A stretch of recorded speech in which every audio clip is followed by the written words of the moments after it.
आज 18 जनवरी की तारीख है। 18 जनवरी कुछ ही देर में खत्म होने वाली है। 20 जनवरी को राज्य के मुख्यमंत्री हेमंत सोरेन से ईडी पूछताछ करने वाली है और इस पूछताछ के लिए मुख्यमंत्री ने खुद सहमति दी है। मुख्यमंत्री ने ईडी को पूछताछ के लिए मुख्यमंत्री आवास पर बुलाया है, जहां उनसे पूछताछ की जाएगी। लेकिन इस 20 जनवरी से पहले एक बार तो साहिबगंज बंद का ऐलान हो गया, साहिबगंज को बंद किया गया। जनाक्रोश के दावे किए जा रहे हैं। कांग्रेस के कद्दावर नेता बंधु तिर्की सामने आ गए, ढेलमुंगड़ा निकाले जाने की बात कह डाली कि जब ढेलमुंगड़ा निकलेगा तो ईडी को मुश्किलें होंगी। दूसरी तरफ जेएमएम के भी प्रवक्ता सुप्रियो भट्टाचार्य सामने आए, उन्होंने भी कहा कि लोगों में जनाक्रोश है, लेकिन उन्होंने एक बात साफ कर दी कि बंधु तिर्की के विचार उनके निजी विचार हैं। बहरहाल अगर बंधु तिर्की के विचार उनके निजी विचार थे तो ईडी की कार्रवाई को लेकर अब आदिवासी संगठनों ने भी झंडा बुलंद कर दिया है। आदिवासी संगठन राजभवन के समक्ष धरना देने की तैयारी में है। क्या है पूरा मामला, देखिए ये रिपोर्ट।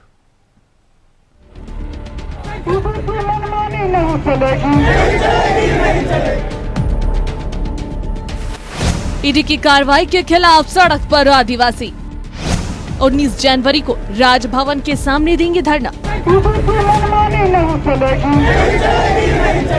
सीएम को ईडी के समन के खिलाफ जेएमएम के बाद अब आदिवासी संगठनों ने भी सड़क पर उतरने का ऐलान किया है। 19 जनवरी को कई आदिवासी संगठन राजभवन के सामने धरना देंगे।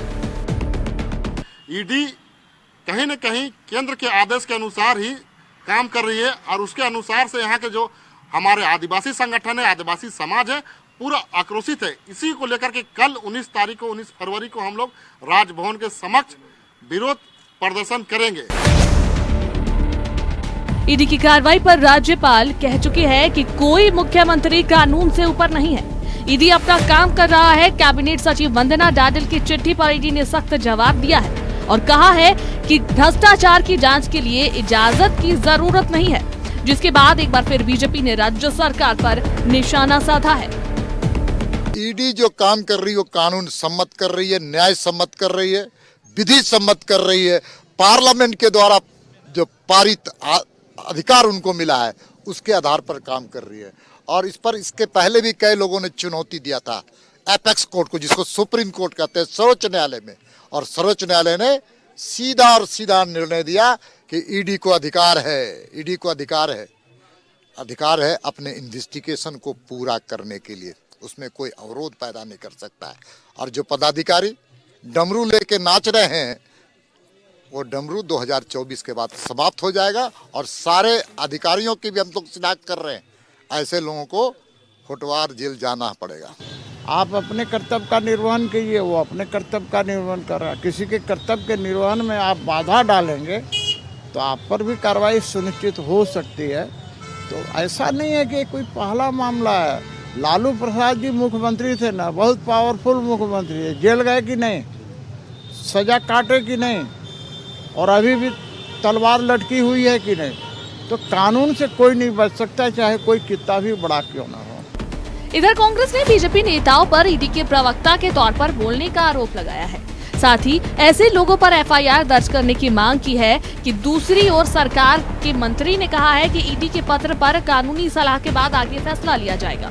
अगर आप ईडी के साथ चलेंगे तो जनता मुख्यमंत्री के साथ चलेगी। टकराव की स्थिति न हो तो बेहतर है। ऐसे लोगों को चिन्हित भी किया जाना चाहिए और ऐसे लोगों पर एफआईआर भी होनी चाहिए जो ऑन बिहाफ ऑफ ईडी बोलते हैं कि ईडी के प्रवक्ता के तौर पे। कानूनी दाव पेच है या जो भी उसमें है वो हम लोग करेंगे, उसके बाद उसको जवाब देंगे। ईडी के दूसरे समन पर 19 को साहिबगंज डीसी रामनिवास यादव को पेश होना है। दूसरी ओर ईडी की कार्रवाई पर सियासत जारी है। न्यूज़ 11 भारत के लिए रांची से दीपक उरांव, सत्यव्रत किरण, राकेश और विपिन की रिपोर्ट।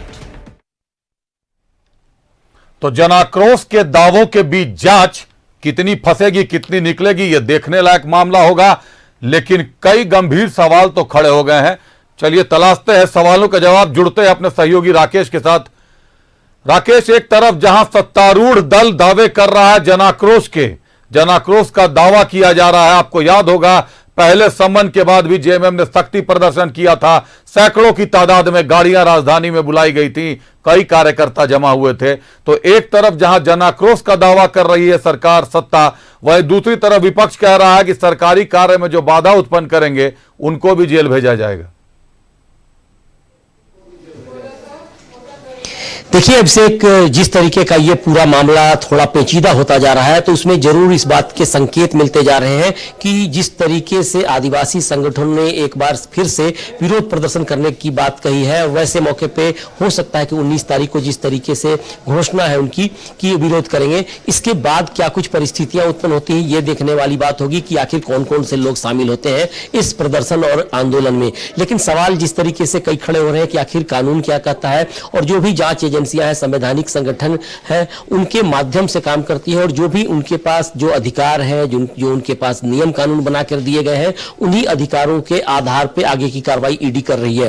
फिलहाल की बातचीत की जाए तो निश्चित तौर पे कहा जा सकता है कि जनाक्रोश देखने को मिल सकता है, लेकिन ये जनाक्रोश कितना बड़ा होगा और किस तरीके से लंबे समय तक जाएगा, ये सबसे अहम सवाल होगा। क्योंकि जो जिन बिंदुओं को लेकर ईडी काम कर रही है, ईडी जांच कर रही है, उस पर अभी सारी चीजें बाहर आनी बाकी है, तथ्य सामने नहीं आए हैं, किसी प्रकार के कोई सबूत या साक्ष्य अभी तक ईडी की तरफ से पेश नहीं किए गए हैं। सिर्फ अभी पूछताछ का दौर है। मुझे लगता है कि पूछताछ होने के बाद से जब साक्ष्य आएंगे, उसके बाद जब सारी चीजें जनता के प्लेटफॉर्म पे आएंगी, तब पता चल पाएगा कि जनता की भावना क्या होती है, और पूरे मामले पर ईडी की कार्रवाई तब होगी जब तब किस तरीके से जनता सोचती है। तो फिलहाल आंदोलन का रुख हो सकता है, तमाम पार्टियां अपने अपने तरीके से अपनी बात रखने की कोशिश करेंगी, लेकिन अभी की बातचीत की जाए तो निश्चित तौर पे कल आंदोलन होना है, और आगे ईडी की जब जांच होगी, पूछताछ होगी, उसके बाद क्या कुछ रुख होगा, ये बाद में पता चल पाएगा। जी,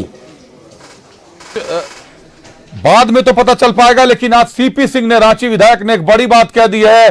कद्दावर नेता आरजेडी के लालू प्रसाद यादव से मिलान कर दिया। कहा लालू प्रसाद यादव भी बहुत ताकतवर मुख्यमंत्री थे, जेल जाना पड़ा ना।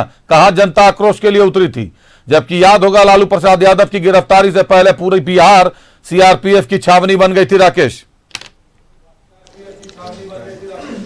देखिए, शुरुआती दौर में लालू प्रसाद यादव के पक्ष में भी काफी लोग खड़ा हुए थे। आपने देखा होगा कि जिस तरीके से बिहार में जब लालू प्रसाद का नाम आया था घोटाले में, चारा घोटाले में, तब किस तरीके से लोगों ने थोड़ा विरोध भी दर्ज कराया था। लेकिन बाद में जैसे जैसे चीजें सामने आने लगी, उनके जो कारनामे थे, उनकी बात पब्लिक प्लेटफॉर्म पे आ गई, और सारी चीजें जब तथ्य के रूप में सामने आई और जांच एजेंसियां जब सारी रिपोर्ट दे दी, उसके बाद से जब सजा का ऐलान किया गया, तब सारे लोग के मुंह बंद होते चले गए, और अंततः लालू प्रसाद यादव को जेल का रुख अख्तियार करना पड़ा, उन्हें जेल जाना पड़ा। तो फिलहाल की बातचीत की जाए तो अभी जांच चल रही है, और मुझे लगता है कि जिस तरीके से बीजेपी के तमाम नेता बातचीत कर रहे हैं, उसमें सिर्फ इस बात का जिक्र कर रहे हैं कि कानून के तहत जो भी प्रावधान होंगे उस पर जरूर कार्रवाई होनी चाहिए, और होनी भी चाहिए।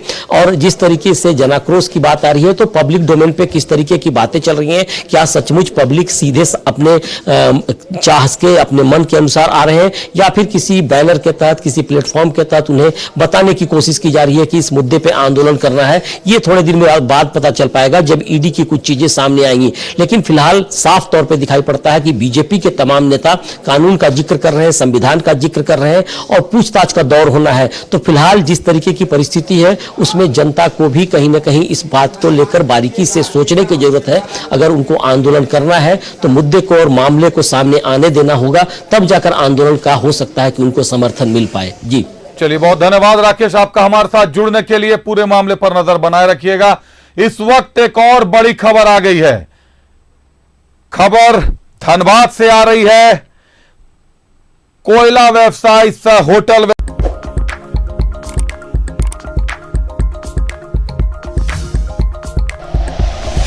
Like and share videos, subscribe करें हमारा चैनल और प्रेस करें बेल आइकॉन। न्यूज़ 11 भारत, सच है तो दिखेगा।